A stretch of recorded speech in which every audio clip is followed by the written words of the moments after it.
ಲೀಲೆಯಿಂದಲೇ ಹೋಗುವುದೆಲ್ಲರೂ ಬೇಡಿರುಳು ಸಂದವಕರ ಭಗದಂತಾದಿಗಳು ಸೂಕ್ತ ಕಾಲಕ್ಕೆ ಬಂದೊದಗಿದ್ದೀರಿ.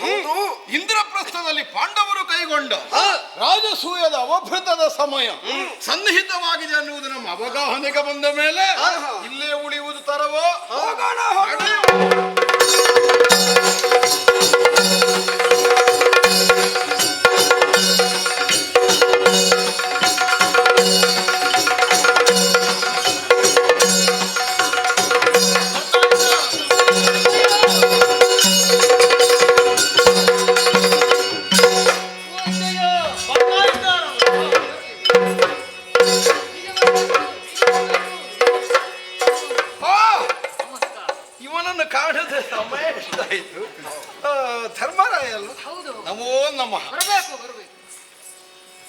ನಮ್ಮ ಮನೆಯಲ್ಲಿ ಉಪಚಾರ ಹೇಳಿಸಿಕೊಳ್ಳಿಕೊಂಡು ನಮ್ಗೆ ಗೊತ್ತಿಲ್ಲ. ಕೇಳು ಜನವೇ ಜಯನೆ ಬಳಿಕ ವಿಶಾಲ ಮುನಿ ಮಧ್ಯದೋ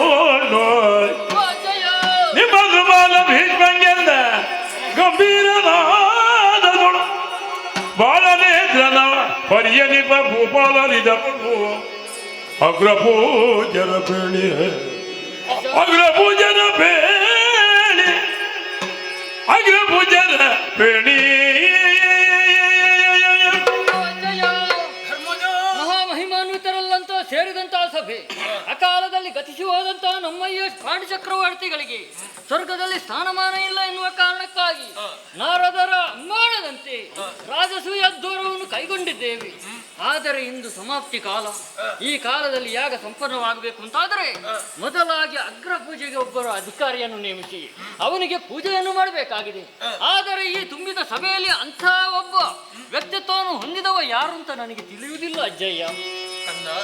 ಕಂದಕ್ಕೆ ಅಂಬರ ದೊಳಗೀಗ ಮಾರೋ ಇಂದ್ರ ದಿಗ್ಬೋಲ ಮಂದಿಯಲಿಯ ಇಂದು ಜಯಕರ ನಿಮೋಮಿಗೆ ಪೂಜಾ ಪಾತ್ರ ಗೋವಿಂದನಲ್ಲದೆ ತೆರೆನುಟೆ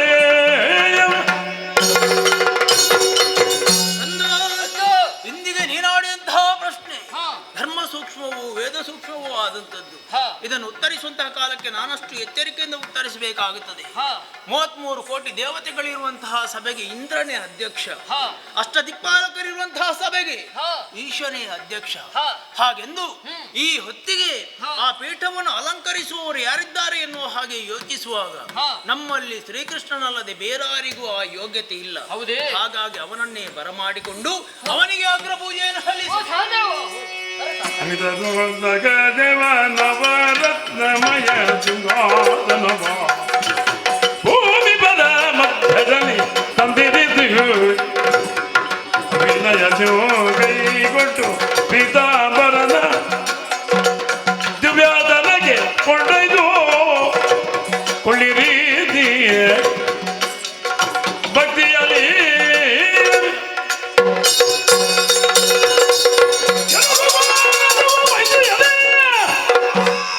ಕೆಲರು ಕೃಷ್ಣನ ಬಲುಹಿನಲ್ಲಿ ಕೆಲರು ಹರಿಭಕ್ತದಲ್ಲಿ ಕೆಲರ ರುಚಿತದ ಭೀತಿಯಲ್ಲಿ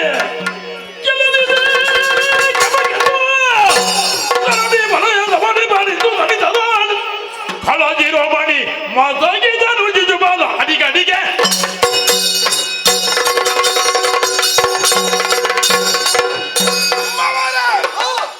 ರಾಜಸೂಯಾವಭೃತದ ಶುಭ ಮುಹೂರ್ತದಲ್ಲಿ ಅನೇಕ ಮಂದಿಗಳು ಸೇರಿದಂತಹ ಮಹಾಸಭೆಯಲ್ಲಿ ಆಗಿ ಹೋದ ಒಂದು ಅನಾಹುತವನ್ನು ಗಮನಿಸಿದರು. ಪ್ರಧಾನ ಅರ್ಘ್ಯ ಸ್ಥಾನದಲ್ಲಿ ತಂದು ಕುಳ್ಳಿರಿಸಿದ್ದು ಆ ಗೋವಳನಾದಂತಹ ಕೃಷ್ಣನನ್ನು. ಹಾಗೆಂದು ಎಲ್ಲರೂ ಇದಕ್ಕೆ ಒಪ್ಪಿಕೊಂಡಿದ್ದಾರೆ ಅಂತ ಅರ್ಥ ಅಲ್ಲ. ಅವರ ಅಂತರಂಗದ ಅಸಹನೀಯತೆ ಅವರ ಮುಖದಲ್ಲಿ ನಮಗೆ ಸ್ಪಷ್ಟವಾಗಿ ಗೋಚರಿಸ್ತದೆ. ಆದರೂ ಆಡುವುದಕ್ಕೆ ಮುಂದಾಗಲಿಲ್ಲ. ಯಾಕೆ? ಕೆಲವರು ಪಾಂಡವ ಪಕ್ಷ, ಕೆಲವರು ಹರಿಯ ಮೈತ್ರಿ, ಕೆಲವರಿಗೆ ಅನುಚಿತದ ಭೀತಿ, ಇನ್ನು ಕೆಲವರಿಗೆ ಯಾರಿಗೆ ಏನಾದ್ರೆ ನಮಗೇನು, ನಮಗೆ ಸಿಗಬೇಕಾದದ್ದು ಸಿಕ್ಕಿದ್ರೆ ಸಾಕು ಅನ್ನುವಂತಹ ಮನೋಭಾವವನ್ನು ಹೊಂದಿದವರು. ಆದರೆ ನಮ್ಮಂತಹ ಮಾನಧನರು ಇದನ್ನು ಕಂಡು ಸುಮ್ಮಗುಳಿಯುವುದಕ್ಕೆ ಸಾಧ್ಯ ಆಗ್ತದ? ಮಾಡಿದವ ಯಾರು?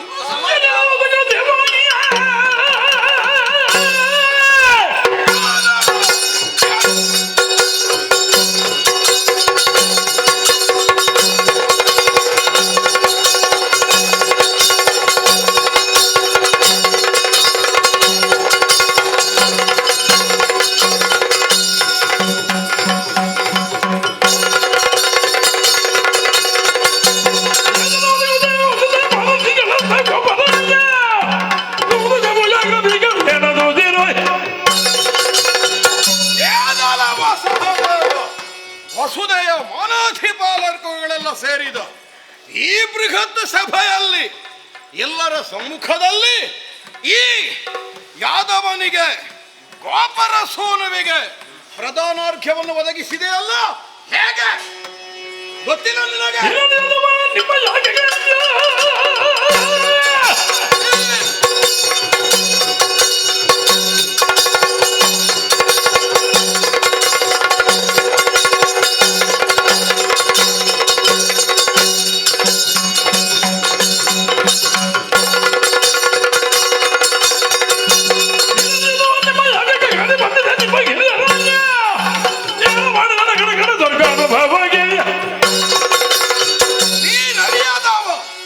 ಕೈಗೊಂಡ ಕಾರ್ಯದ ಪರಿಣಾಮ ಏನಾಗುತ್ತದೆ ಅನ್ನುವ ಪರಿಜ್ಞಾನವಿಲ್ಲದೆ ಕಾರ್ಯತತ್ಪರನಾಗಿ ಹೋದೆಯ.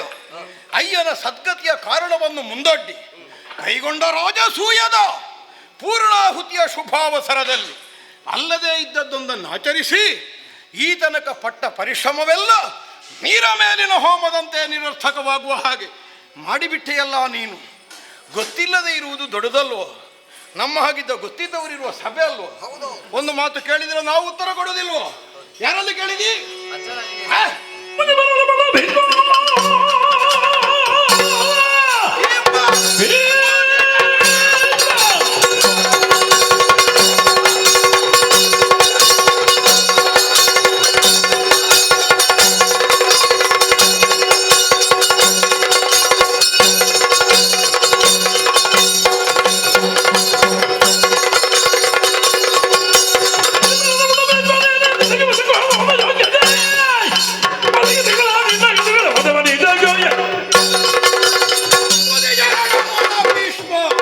ನಿನಗೇನು ಗೊತ್ತಾಗಬೇಕು? ಕಾರ್ಯಕಾರಿಗಳ ವಿವೇಚನೆ ಇಲ್ಲದೆ ಕಾಡು ಹತ್ತಿರವಾಗಿ ನಾಡು ದೂರವಾದ ನೀನು ಬಾಯಿಗೆ ಬಂದದ್ದನ್ನು ಗಲಹಿ ಬಿಟ್ಟೆಯಲ್ಲ. ಒಮ್ಮೆ ಕಣ್ಣರಳಿಸಿ ಕಾಣುತ್ತಿದ್ದರೆ ಗೊತ್ತಾಗುತ್ತಿರ್ಲಿಲ್ವ ನನಗೆ? ಎದ್ದಂತವರೆಲ್ಲ ಇದ್ದಾರೆ.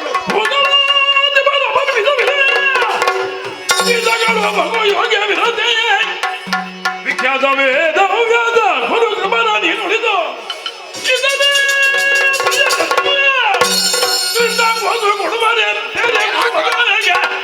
ಭೂದೊಳೆ ಜಲ ಮುಂದೆ ಮನ್ನೆ ಬೂದುಜಿತ ಅಲ್ಲದ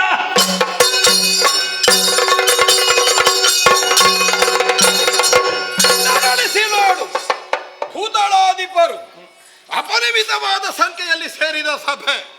ಅವರಿಗೆ ಕೊಡುವುದಕ್ಕೆ ಮನಸ್ಸಿಲ್ಲದೆ ಹೋದರೆ ಋಷಿ ಪರಿಷತ್ತಿನಲ್ಲಿ ಆಧಿಕ್ಯವನ್ನು ಹೊಂದಿದ ವೇದವ್ಯಾಸರು ಬೇಡ, ವಿದ್ಯಾಗುರುಗಳಾದ ಕೃಪರು ದ್ರೋಣರು ಯಾರನ್ನಾದರೂ ಕರೆದು ಮನ್ನಿಸಬಹುದಿತ್ತು.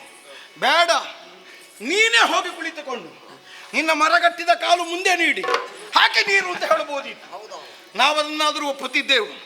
ಅದಕ್ಕೆ ಬದಲಾಗಿ ನಿನಗೆ ಪ್ರಿಯನಾದವನು ಕೃಷ್ಣ ಅನ್ನುವುದಕ್ಕೆ ಅವನಿಗೆ ನೀನು ಒತ್ತು ಕೊಟ್ಟು ಮನ್ನಿಸುವುದಕ್ಕೆ ಮುಂದಾಗುತ್ತಿ ಎಂದಾದರೆ ನಮ್ಮಂಥವರು ಸೇರಿದ ಸಭೆಯಲ್ಲ, ಎಲ್ಲಾದರೂ ಗುಟ್ಟಿನಲ್ಲಿ ಕರ್ಕೊಂಡು ಹೋಗಿ ಮಾಡಬೇಕಿತ್ತು. ನಿನ್ನ ಮನಸ್ಸಿನಲ್ಲಿರಬಹುದು ನಮ್ಮ ಕುಟುಂಬದ ಕಾರ್ಯಕ್ರಮ ಮಾಡಿದ್ದು ನಡೆಯುತ್ತದೆ ಅಲ್ಲ. ಸಾರ್ವಜನಿಕರನ್ನು ಸೇರಿಸಿದ ಮೇಲೆ ನಿನ್ನ ಮನೆಯ ಕಾರ್ಯಕ್ರಮವಾಗಿ ಉಳಿಯುವುದಿಲ್ಲ. ಕೊಟ್ಟಿಲ್ಲವೇನೋ ನಾವು?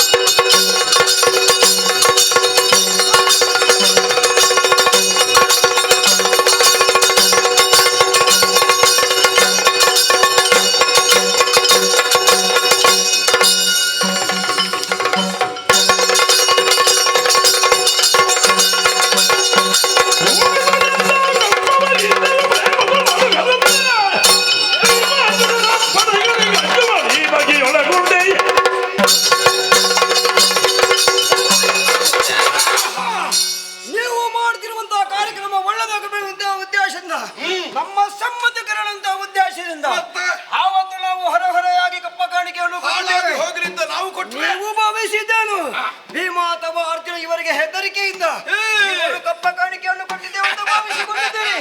ತುಂಬಿದಂತ ಸಭೆಯಲ್ಲಿ ನಮ್ಮ ಮುಖಕ್ಕೆ ಬಾಡಿದಂತಾಯ್ತು, ಮಸಿ ಮಾಡಿದಂತಾಯ್ತು. ಅಗಸರಲ್ಲಿ ಕುಳಿತುಗೊಳಿಸಿದವರು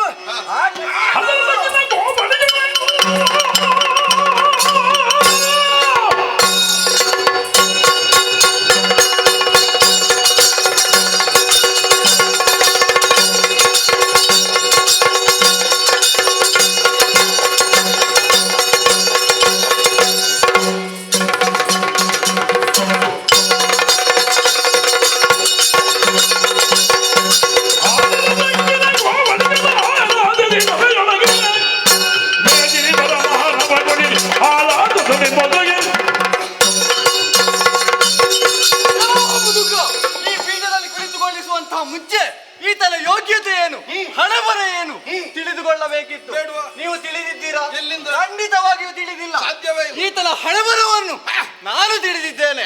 ಹೇಳು. ಆದರೆ ಠಕ್ಕಿನ ಗೋವಳನೀತ ಮತ್ತೆಂತ? ಅಂದರೆ ಏನು? ಮೋಸ, ವಂಚನೆ, ಕಪಟ. ಅಷ್ಟು ಮಾತ್ರವಲ್ಲ, ಹೆಣ್ಣು ಮಕ್ಕಳ ಸೀರೆ ಕಳ್ಳ. ಧರ್ಮ ಅಂತೆ, ಧರ್ಮ ಅಲ್ಲ ಇವರದ್ದು ಕರ್ಮ.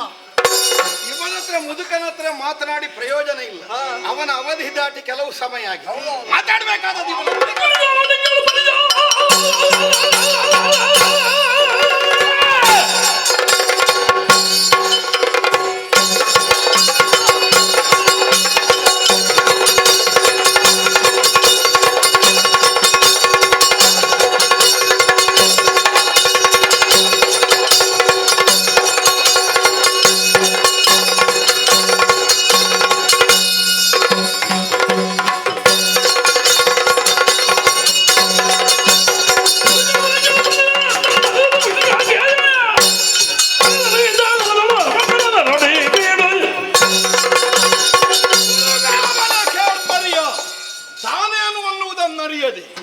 ನೀನೇನು ಅನ್ನುವುದನ್ನು ಯೋಚಿಸದೆ ಅರ್ಘ್ಯಪೀಠಕ್ಕೆ ಕೃಷ್ಣ ಸರಿ ಅನ್ನುವ ಹಾಗೆ ಅವ ಕರೆದರೂ ಕುಳಿತುಕೊಳ್ಳುವ ಮುನ್ನ ನೀನು ಯೋಚಿಸಬೇಡ. ಯಾಕೆ? ಮಾನಧನರು ಸೇರಿದ ಸಭೆ. ಇಲ್ಲಿ ಸೇರಿದವರು ಮಾನವುಳ್ಳವರು. ಊಟ ಸಿಕ್ಕಿದ್ರೆ ಸಾಕು, ದಕ್ಷಿಣೆ ಸಿಕ್ಕಿದ್ರೆ ಸಾಕು, ಹೀಗೆ ಭಾವಿಸಿದವರಲ್ಲ. ಎಂತವರು ನಾವು?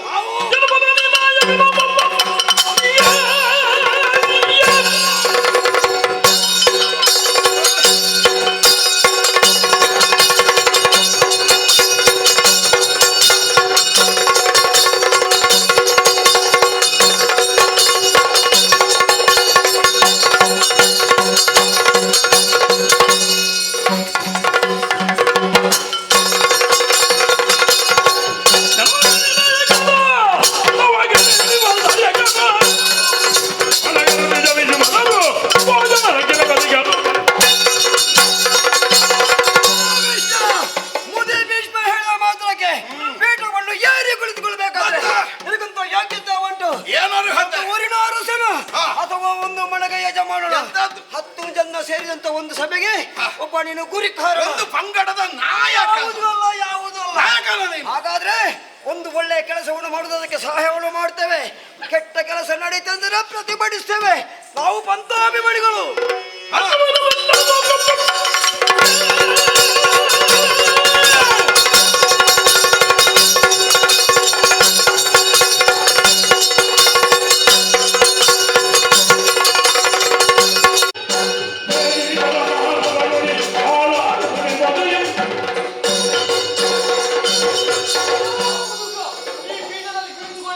ಮುಂಚೆ ಈತನ ಯೋಗ್ಯತೆ ಏನು, ಹಣಬರ ಏನು ತಿಳಿದುಕೊಳ್ಳಬೇಕಿತ್ತು.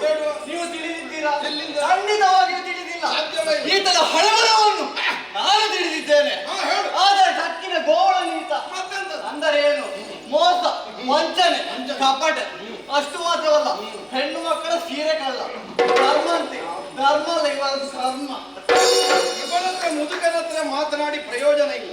ಅವನ ಅವಧಿ ದಾಟಿ ಕೆಲವು ಸಮಯ ಆಗಿ ಮಾತಾಡ್ಬೇಕಾದ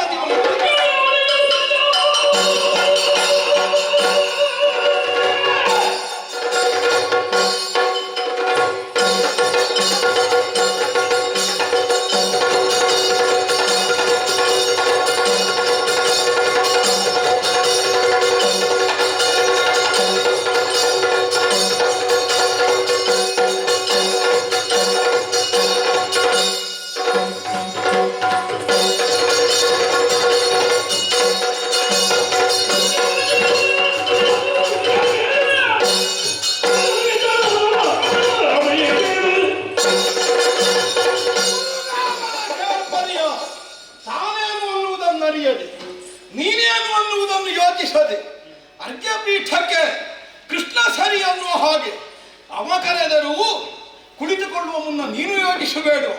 ಯಾಕೆ? ಮಾನಧನರು ಸೇರಿದ ಸಭೆ. ಇಲ್ಲಿ ಸೇರಿದವರು ಮಾನವುಳ್ಳವರು. ಊಟ ಸಿಕ್ಕಿದ್ರೆ ಸಾಕು, ದಕ್ಷಿಣೆ ಸಿಕ್ಕಿದ್ರೆ ಸಾಕು, ಹೀಗೆ ಭಾವಿಸಿದವರಲ್ಲ. ಎಂತವರು ನಾವು?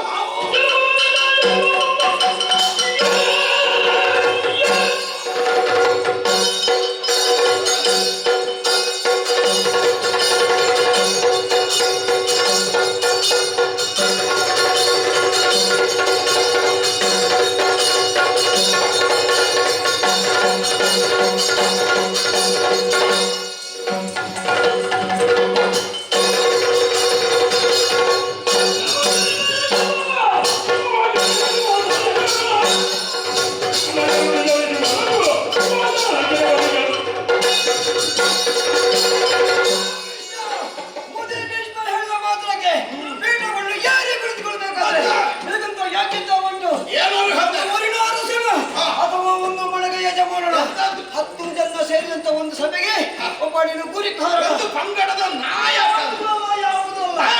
ಹಾಗಾದ್ರೆ ಒಂದು ಒಳ್ಳೆಯ ಕೆಲಸವನ್ನು ಮಾಡುವುದಕ್ಕೆ ಸಹಾಯವನ್ನು ಮಾಡ್ತೇವೆ, ಕೆಟ್ಟ ಕೆಲಸ ನಡೀತಂದ್ರೆ ಪ್ರತಿಭಟಿಸ್ತೇವೆ. ನಾವು ಬಂದಾವಿಗಳು.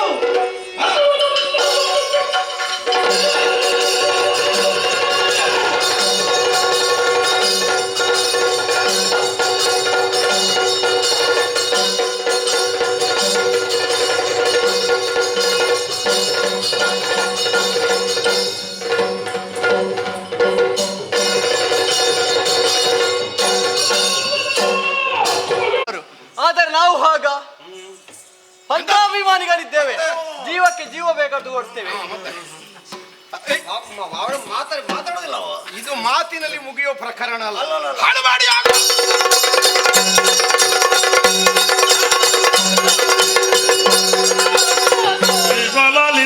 ಮನದಿದ್ದ ಬೆಂಬಿಕರುವ ದುಷ್ಟ ಆತ್ಮನೆಲ್ಲ ಸೇರಿ ನಟ್ಟಗೈವರಲ್ಲೋ ಪೂರ್ಣಾಹುತಿ ಆಗ್ತದೆ, ನಮ್ಮಯ್ಯನಿಗೆ ಸ್ವರ್ಗ ಪ್ರಾಪ್ತಿ ಆಗ್ತದೆ ಎನ್ನುವಂತ ನಿರೀಕ್ಷೆಯಲ್ಲಿರುವಾಗ ಈ ದುಷ್ಟಾತ್ಮರು ಬಂದು ಹಾನಿ ಮಾಡ್ತಾ ಇದ್ದಾರೆ. ಅಯ್ಯೋ, ನಾನು ಯಾವ ಜನ್ಮದಲ್ಲಿ ಏನು ಕರ್ಮ ಮಾಡಿದನು, ಯಾಕೆ ಹೀಗಾಯ್ತು ಏನು ತಿಳಿಯದಾಗಿದೆ ಅಜ್ಜಯ್ಯ. ನೀನು ಚಿಂತಿಸಬೇಡ. ಪ್ರಳಯಾದ ಒಬ್ಬನೇ ಮಲಗಿದೆ ಕರ್ಣದಲ್ಲಿ ಮದುಗೈದವರು ಅಪಲ ಬಂದರು ದೀದಿ ಕಾಲಗವಾಗಿ ಸೀದು ಭೂತಳವ ನಿರ್ಮಿಸಿದ ವಿಧ ವಿಧವಾಗಿ ನಿಂದಿಸಿದ್ರು ಕೂಡ ಸಕಲವನ್ನು ಆಲಿಸಿಕೊಂಡು ಲಘುಮಗದವನಾಗಿ ಕುಳಿತಿದ್ದಾನಲ್ಲ, ಈತನನ್ನು ಸಾಮಾನ್ಯನ್ನು ಹಾಗೆ ಭಾವಿಸಿಕೊಂಡೆ. ಯಾರಜ್ಜ? ಒಂದು ಕಾಲದಲ್ಲಿ ಪ್ರಳಯವಾಗುತ್ತಾ ಇದ್ದಂತ ಹೊತ್ತಿಗೆ ಆಲ ದೆಲೆಯ ಮೇಲೆ ಬಾಲ ಮುಕುಂದನಾಗಿ ಪವಡಿಸುತ್ತಾ ಇದ್ದಂತಹ ಈತ ತನ್ನ ಕಿವಿಯ ಕರ್ಣದಲ್ಲಿದ್ದಂತಹ ಕಿಲ್ಬಿಷವನ್ನೇ ಹೊರಗೆಡಹಿದಂತಹ ಕಾಲಕ್ಕೆ ಮಧುಕೈಟಪರೆನ್ನುವಂತಹ ಧನುಜರು ಉದಿಸಿ ಬಂದ್ರಂತೆ. ಅವರನ್ನೇ ತರಿದು ಮೇದಿನಿಯನ್ನು ನಿರ್ಮಿಸಿದವನೀತ. ಈತನೇ ನಿರ್ಮಿಸಿದ ಮೇದಿನಿಯ ಮೇಲೆ ನಿಂತುಕೊಂಡು ಈತನನ್ನೇ ಧರೆಯುವವರು ಅದೆಷ್ಟೋ ಮಂದಿ.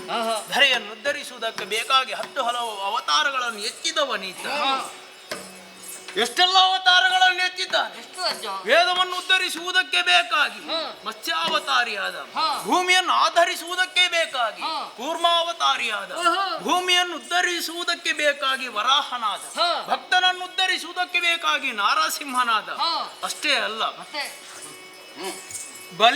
ಬಲಿಯನ್ನು ಪಾತಾಳಕ್ಕೆ ಒತ್ತಿದವನಿದ್ದಾನೆ. ಕ್ಷತ್ರಿಯರ ಅದಟನ್ನು ಭಾರ್ಗವನಾಗಿ ಮುರಿದವನಿದ್ದಾನೆ. ರಾಮಾವತಾರಿಯಾಗಿ ರಾವಣನನ್ನೇ ಕೊಂದು ಕಳೆದವನಿದ್ದಾನೆ. ತನ್ನ 8ನೆಯ ಜನ್ಮದಲ್ಲಿ ಕೃಷ್ಣನಾಗಿ ಜನಿಸಿ ಬಂದು ಕಂಸನನ್ನು ಕೊಂದು ಕಂಸಾಂತಕನೆನಿಸಿಕೊಂಡವನಿದ್ದಾನೆ. ಯಾದವರಿಗೆ ನೆಲೆಯನ್ನು ಬೆಲೆಯನ್ನು ಕರುಣಿಸಿದವನೀತ. ಸಕಲವನ್ನು ಆಲಿಸಿಕೊಂಡು ಆತನೇ ಸುಮ್ಮನಿರುವಾಗ ನಾವು ಮಾಡುವುದೇನು? ಎಲ್ಲವನ್ನು ಆತನ ಪಾದಕ್ಕೆ ಅರ್ಪಿಸಿ ಸುಮ್ಮನಿದ್ದು ಬಿಡು.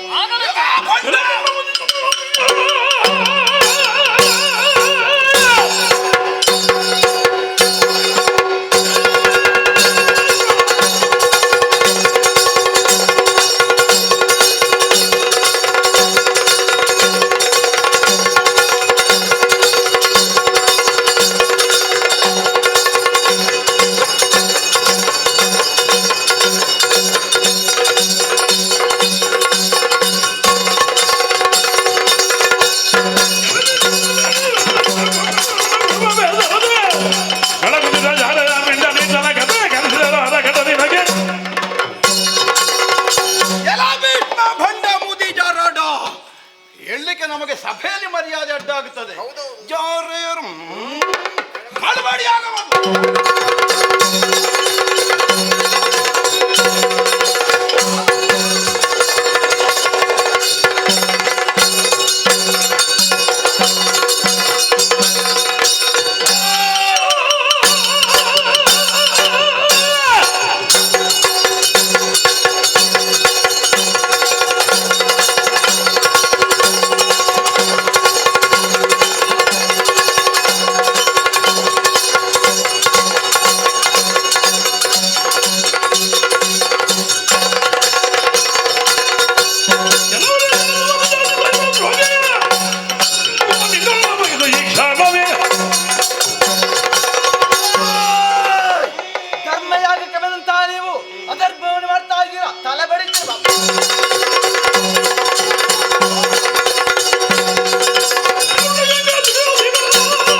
ಇವರ ಬೇರುವೆ ಶಿಶುಪಾಲ ಮೂಲ ಸಂಗತಿ ಇವಾಗಿವೋ ಅಮರೂಪವೊಂದೊಳು ಉದುಪವೇ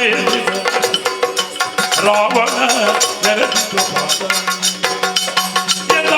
ತರಿಸಲು ಬಾಲಸಿ ನೆರಗಳಾಗು ಇವನು ಚತುರ್ಭುಜತೆ ಹುಟ್ಟುದ ಕೂಗಲ ಅವರೆಲ್ಲ ಅತಿ ಭಯದಿ ಕಾಲದ ಮುನಿ ಕೇಳಿ ಧೈರ್ಯದೆ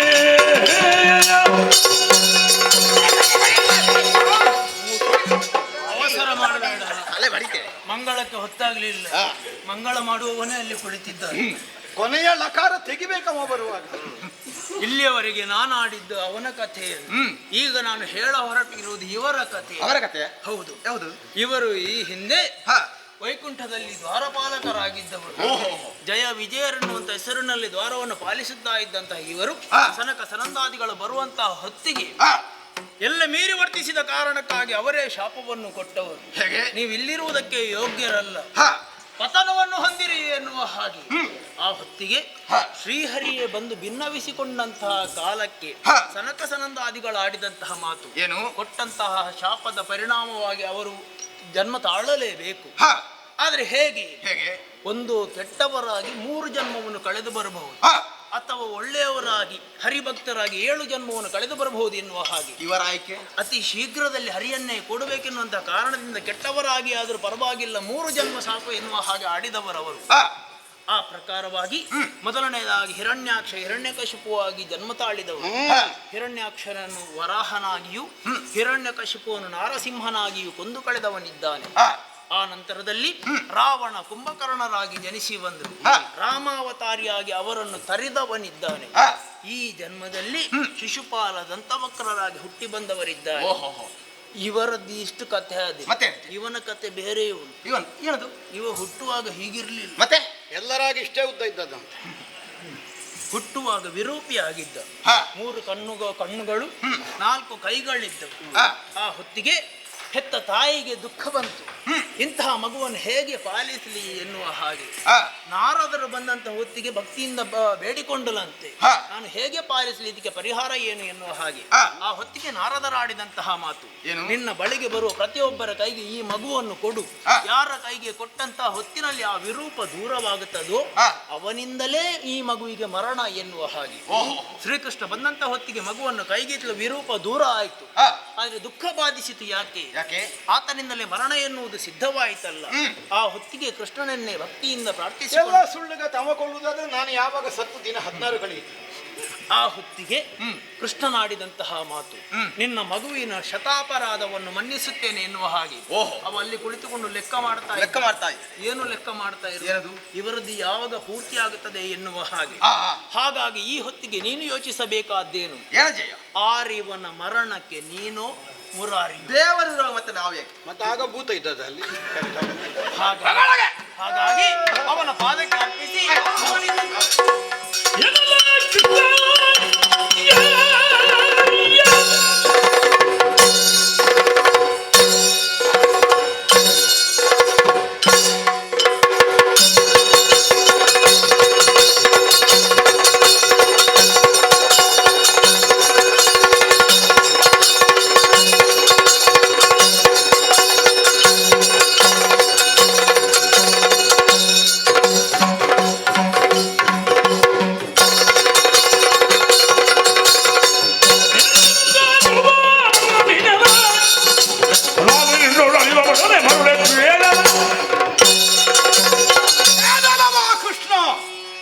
ಕೊಲ್ಲುವ ಭಟನು ನೀನೆಲ್ಲ ಅಲ್ಲ, ನಾನು ನಿನ್ನೊಳಳಿವ ಭಟನೆ ನೋಡುವ.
ಬಲಿದು ಬಾಸಿಂಗ ಬಿಗಿದು ತಂದ ನನ್ನ ಮುಖಕ್ಕೆ ಮಂಗಳಾರತಿ ಬೆಳಗಿ ಮಾಡಿದ ಅಪಮಾನದ ಪ್ರತೀಕಾರ ಇಂದು ತೀರಿಸುವ.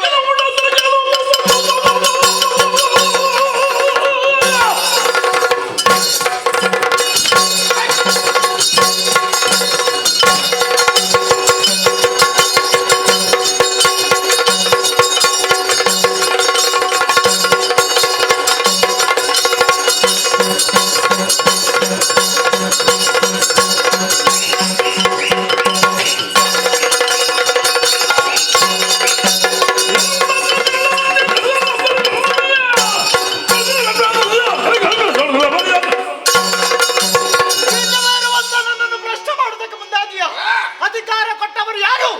ನಾನು ಕೇಳಿದವನಲ್ಲ. ಭೀಷ್ಮಾಚಾರ್ಯರು ನನ್ನ ಯೋಗ್ಯತೆಯನ್ನು ಅರ್ಥವಿಸಿಕೊಂಡು ಬುದ್ಧಿ ಹಾಳಾಗಿ ಕೆಲವು ದಿವಸ ಅದು ನೀನು ಹೇಳಿಕೊಳ್ಳುವುದು. ನಿನ್ನೆ ಬಂದ ಮಳೆಗೆ ಇವತ್ತು ಹುಟ್ಟಿದ ಅಣಬೆ ಹಾಗೆ ನಿನ್ನ ಗುರುಗಳೇ ಹೇಳಿದಂತ ಮಾತು. ಹಾಗಾಗಿ ನಿನ್ನನ್ನು ವಧಿಸ್ತೇನೆ ಅರೆಗಳಿಗೆ. ನಿನ್ನೆ ಹುಟ್ಟಿದ ಮಳೆಗೆ ಇವತ್ತು ಹುಟ್ಟಿದ ಅಣಬೆ ಪದಾರ್ಥಕ್ಕಾದರೂ ಬಂದಿ. ನಿನ್ನ ಹಾಗಿದ್ದ ಮುಳ್ಳಿನ ಗಿಡ ಕಾಲಿಗೆ ತಾಗಲಿಕ್ಕೆ ಅದಲ್ಲ ಇದು.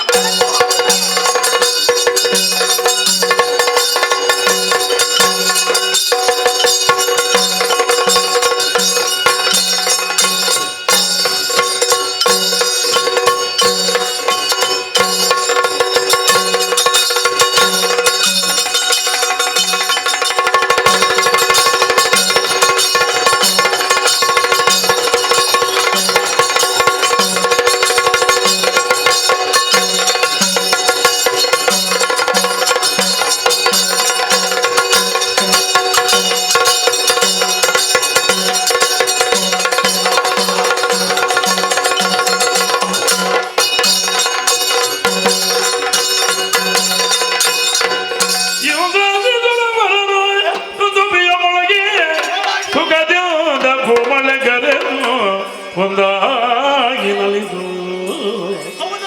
ದುಂದುಬಿಯ ಮೊಳಗಿ ಬಹಳ ಮಾತಾಡಿದ್ದಾನೆ ಇವ. ಮಾತಾಡಿದಲ್ಲ ಇವನ ಮಾತ ಅದು ನನ್ನದೇ. ಇವನು ನಿಂತಹ ಭೂಮಿ ನನ್ನದು, ಸೇವಿಸುವಂತಹ ಗಾಳಿ ನನ್ನದು. ಹಾಗಾದ್ರೆ ಮಾತು ಕೂಡ ನನ್ನದೇ ಅಲ್ವೇ? ಇವ ಇಷ್ಟು ಮಾತಾಡ್ಬೇಕೆಂಬುದಾಗಿ ನನಗೆ ಗೊತ್ತಿದೆ. ಅತ್ತೆಯಾಗೆ ನನಗೆ 100 ತಪ್ಪು ಮಾಡುವವರೆಗೆ ಕ್ಷಮೆ ಕೊಡ್ತೇನೆಂಬುದಾಗಿ ಹೇಳಿದ್ದೇನೆ. 1 ತಪ್ಪು ಮಾಡಿದ್ರು ತಪ್ಪೆ. ಹಾಗಾದ್ರೆ 100 ತಪ್ಪು ಯಾಕೆ? ಇವನು ಮಾಡುವಂತಹ ತಪ್ಪು ಉಳಿದವರು ಮುಂದಕ್ಕೆ ಮಾಡಬಾರದೆಂಬಂತ ಉದ್ದೇಶದಿಂದ ಇವನ ಮೂಲಕವಾಗಿ ಇವ ಯಾವುದೆಲ್ಲ ಮಾಡ್ತಾನೋ ಅದು ಎಲ್ಲ ತಪ್ಪೇ ಎಂಬುದಾಗಿ ಮುಂದಿನ ಜನಾಂಗ ತಿಳಿದುಕೊಳ್ಳಬೇಕೆಂಬಂತ ಉದ್ದೇಶದಿಂದ ಇವನ ಮೂಲಕವಾಗಿ ಇಷ್ಟು ಮಾಡಿಸಿದ್ದೇನೆ. ಕೊನೆಗೂ ಮಾತಾಡಿ ಹೋದಲ್ವ ನನ್ನಲ್ಲಿ. ಆಗಲಿ, ಆದ್ರೂ ಕೂಡ ದೇವತೆಗಳೆಲ್ಲ ಹೂಬಳೆಯನ್ನೇ ಗೆರೀತಾ ಇದ್ದಾರೆ. ಸಂತೋಷವಾಯಿತು. ಸುಖದಿಂದ ನಮ್ಮ ಋಷಿಮುನಿಗಳೆಲ್ಲ ಜಯಘೋಷವನ್ನೇ ಆಡ್ತಾ ಇದ್ದಾರೆ. ಕೆಲವರು ಹೇಳುವುದು ಇಷ್ಟಾದ್ರೂ ಕೂಡ ಇದು ಕೃಷ್ಣನ ಲೀಲೆ ಎಂಬುದಾಗಿ, ಸಣ್ಣ ಪ್ರಾಯದಲ್ಲೇ ಮಾಡಿದ್ದೆಂಬುದಾಗಿ. ಹಾಗಾಗಿ ಲೀಲಾ ಮನುಷ್ಯ ವಿಗ್ರಹ ಈ ರೀತಿ ಕೊಂಡಾಡುತ್ತಾ ಇದ್ದಾರೆ. ಇನ್ನು ಮುಂದಕ್ಕೆ ಮುನಿಪ ಕೊಟ್ಟಂತಹ ಶಾಪವಾಕ್ಯವನ್ನು ಶಿರದಲ್ಲಿ ಧರಿಸಿಕೊಂಡು ಭೂಮಿಯಲ್ಲಿ ಅವತಾರ ತಾಳಿದ್ದೇನಲ್ವಾ? ಇನ್ನೂ ಉಂಟು.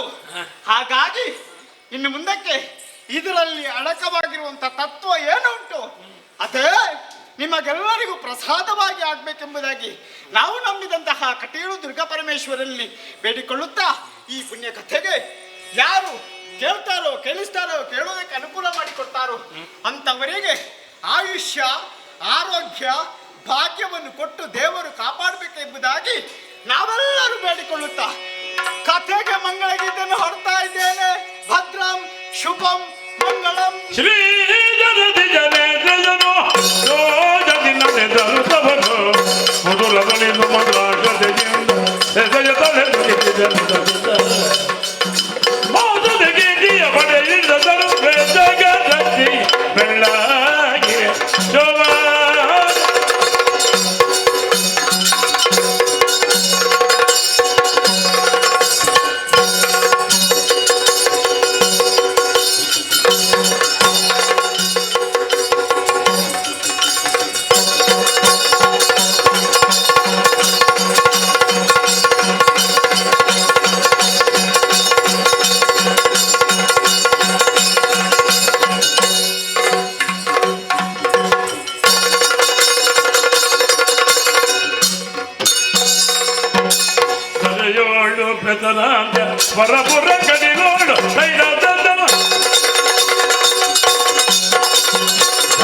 ಕಡಿಲೋಳು ಗಜರಾಂತ ವರಪುರ ಕಡಿಲೋಳು ಸ್ಥಿರವಾಗಿ ನೆಲೆಯಾದ ಭ್ರಮರಾಂಬೆಗೆ ಶರಣಾಗತ ಪರಿಮಾಣ ವಿಷ್ಣುಮಗನ ಶ್ರೀ ದುರ್ಗಾ ಪರಮೇಶ್ವರಿಗೆ ಮಂಗಲ ಮಂಗಲ ಮಂಗಲ ಭದ್ರ ವಿಷ್ಣು ಮಂಗಲ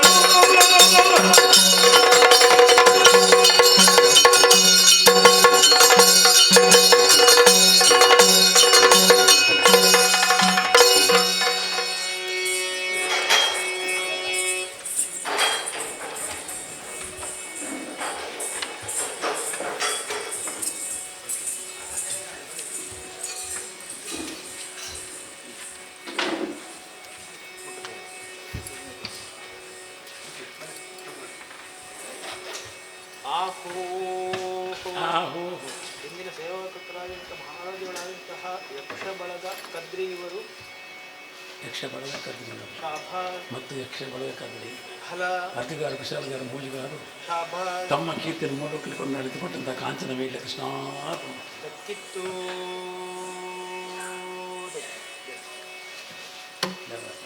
ರಂಗ ನಾಯಕ ರಾಜೀವ